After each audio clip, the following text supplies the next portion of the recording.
only legal in God's eyes, illicit means illegal or wrong, but the only right form is in marriage and between a husband and a wife.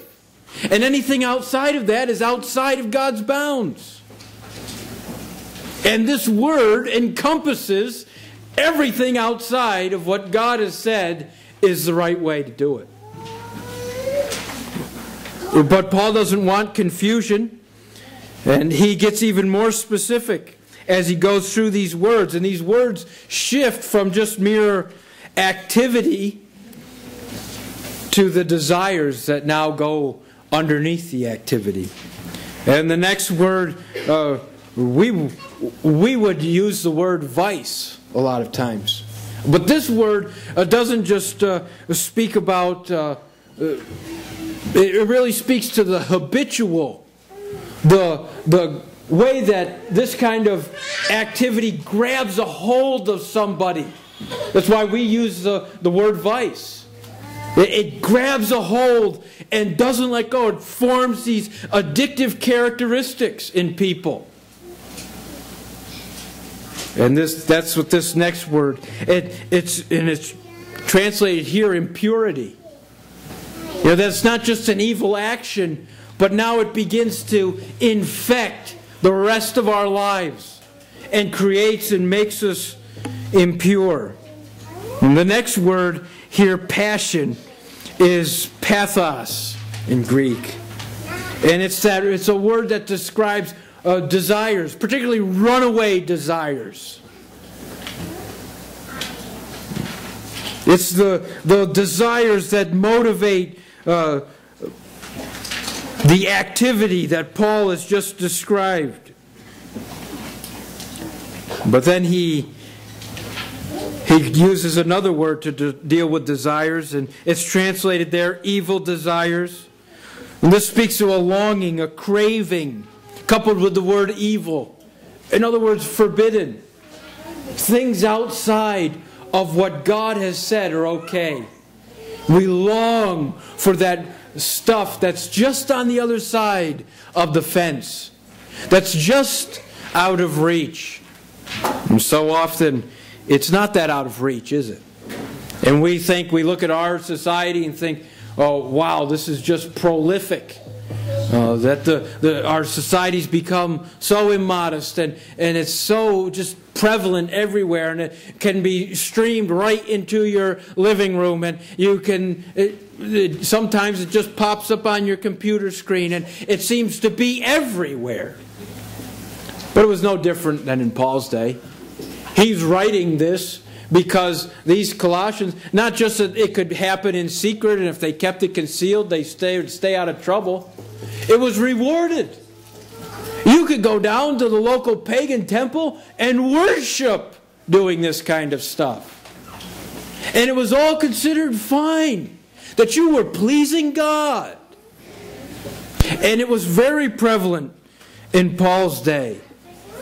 And these Christians' lives were just as affected by it, and their need to slay it and lay it aside was just as important as ours. And he adds on there, and greed. And we might think of just a greediness, an insatiableness for this kind of lustful activity. But the word's broader than that. The word means a desire for gold and silver, greed, an insatiable avarice.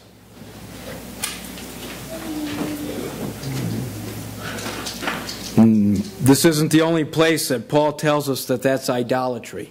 Ephesians chapter 5, Paul has a similar list here, and rather than using the word slay, he says that there shouldn't even be a hint of it among us.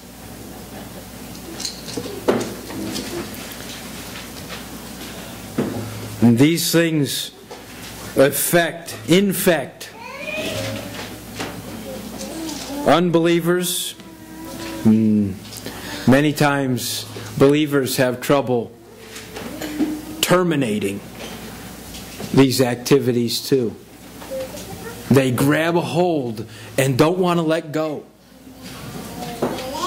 And that's why Paul says here, uses such a strong word.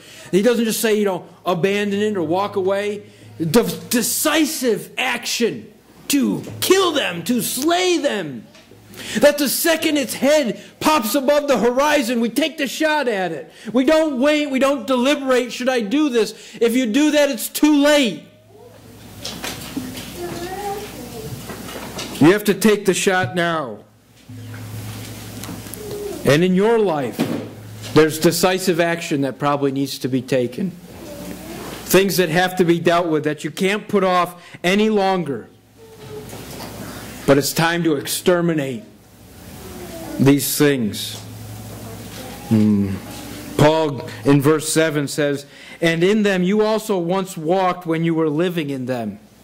You see, to continue in this stuff is to keep living in the past. And just as we might grab somebody else by the shirt collar and say, you're living in the past thinking you're going to, talking about using a rotary phone or, they say most kids don't even know what a rotary phone is today. You're living in the past. Living in the past. And we look at people and think, you're foolish, and we label people that they live in the past. But so many Christians live in the past. Your past before Christ. We hold on to those things. They kind of comfort us. They're familiar. But Jesus has something better for you, and He's saying, ditch them.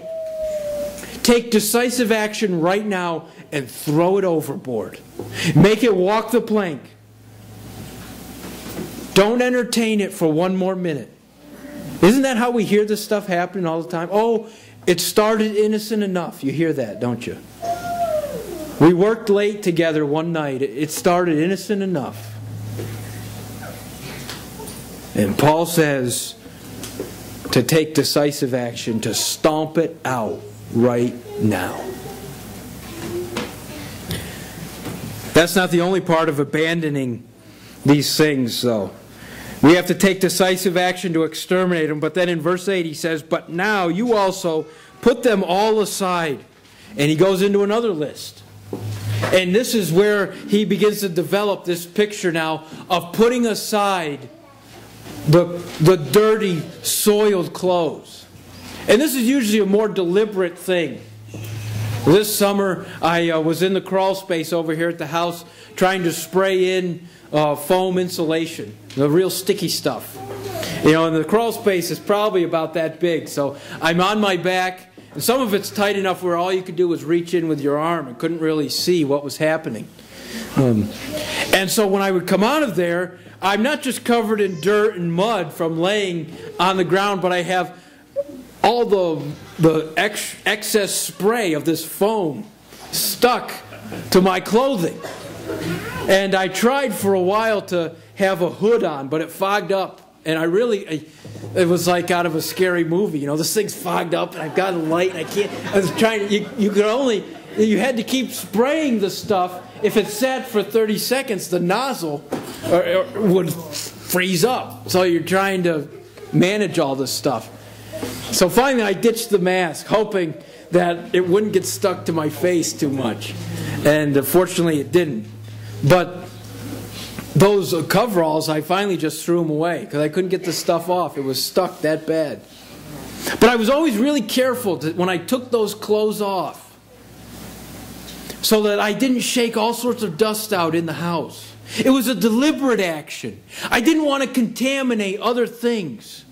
And that's what Paul's describing here as we take off the former life.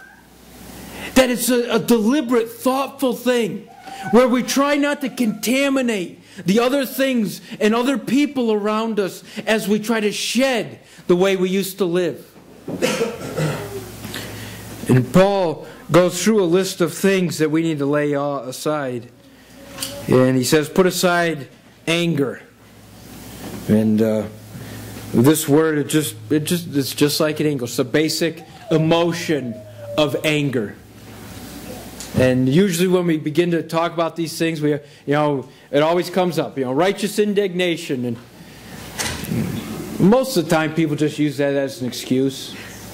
It's like when I would try to talk to my high school students when I taught at Latham Christian Academy about not fighting. They would always bring up self-defense. Well, you can fight in self-defense. He said, here in school you're not being attacked. But it was an excuse. We think if we can find one area to justify the emotion, that, well, then maybe these other areas, when we get mad about that, well, maybe that's not so bad either. But Paul tells us to lay aside all anger. But then he uses this word that's translated wrath. This fury. You've met people. Maybe you've been that person. When anger is no longer an emotion, but it has now become an eruption. And the wrench goes flying across the garage.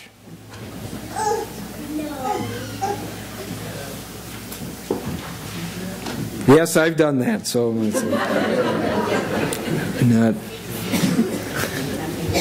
The fury, the expression of anger. But Paul goes on.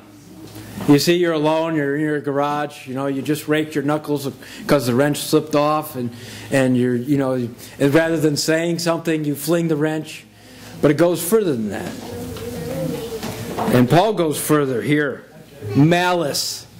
Now, fortunately, that rusty bolt is an inanimate object, and as much as I might wish ill will on it, as much as I wish I had a torch and could cut its head off, it's just a rusty bolt. But how often that comes to other people, and our anger erupts, and suddenly the person sitting across from us, we'd like to wring their neck, wouldn't we? Just come a little closer so that I can practice my grip. Or we'd love to hit them so hard. We used to say, I'm going to hit you so hard, your grandmother will feel it.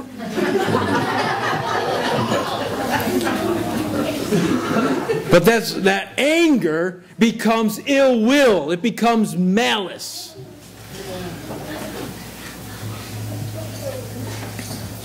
And then he goes on, slander. Ill will now expresses itself in lies about the person, in an abusive speech. But then often, as it so often progresses, and this last one is best translated, filthy communication. That now we're not just abusing the person, making them sound like a real rotten scoundrel, but now we've begun to throw in the profanities, the curses. We're not just trying to make them sound bad. Why, we're trying to make them sound absolutely disgusting and repulsive. Filthy communication. And those habits of our mouth have to be tamed. They have to be laid aside.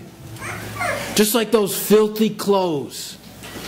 And we begin now this deliberate act of thinking first before we speak.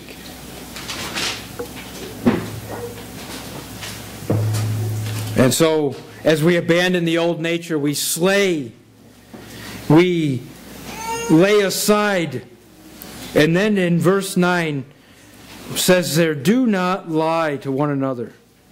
Literally, lie not. Stop lying. And that is the hardest thing about the old nature. Not just stopping lying, but the old nature thrives on falsehood. False reasons, false intimacy, false hopes, false fulfillments, deceptions to cover up and hide tracks.